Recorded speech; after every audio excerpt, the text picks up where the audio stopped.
बंजर भूमि पृथ्वी ये ब्रह्मत्या का दोष है। जल को दिया जल में झाग, ये ब्रह्मत्या का दोष है। इसलिए 4 महीने के लिए महात्मा लोग नदियों के किनारे आश्रमों का परित्याग करके शहरों में जाके चातुर्मास करते थे, कथा कीर्तन होती थी। क्योंकि जो जल के बारिश में झाग आती है नदियों में, ये ब्रह्मत्या का दोष है। पर दुर्भाग्य है देश का, समुद्र की झाग वो लोग घरों में लाके पत्थर, बोले राम, ये राम सेतु का पत्थर तैर रहा है। अरे पगले, तेरे हाथ से तैरेगो?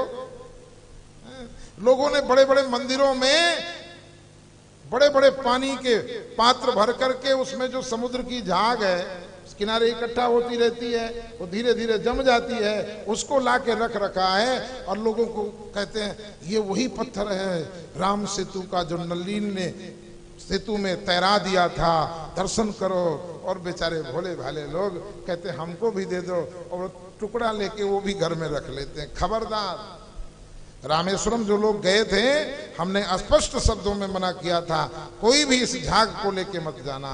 ये ब्रह्मत्या का दोष है, जिसका स्पर्श करना दोष माना जाता है।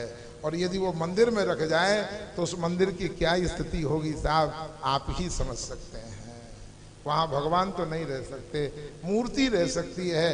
देखिए आर्य समाज में स्वामी दयानंद जी ने भगवान का विरोध नहीं किया, ध्यान से सुने। उन्होंने भगवान का विरोध नहीं किया, उन्होंने मूर्ति का विरोध किया है। और मूर्ति चौराहे पर होती है, मंदिर में भगवान होते हैं, मंदिर में मूर्ति नहीं होती, मंदिर में भगवान होते हैं। और कभी उन्होंने ये नहीं कहा कि भगवान का दर्शन करोगे तो कुछ नहीं मिलेगा, मूर्ति का खंडन किया है साहब। इसलिए जहां सेवा हो, संस्कृति हो, संविधान हो, व्यवस्था हो, शुचिता हो, पवित्रता हो, वहां भगवान विराजमान रहते हैं। इसलिए भगवान को विराजमान रखना है तो फिर ये समुद्र वाली झाग वाला आडंबर मत करना। न जाने लाइव कितने लोग देख रहे होंगे, तो आप समझ सकते हैं बड़ी विचित्र स्थिति है साहब। शहरों में सोचते हैं बस पैसा आ जाए, कुछ भी कर देना पड़े।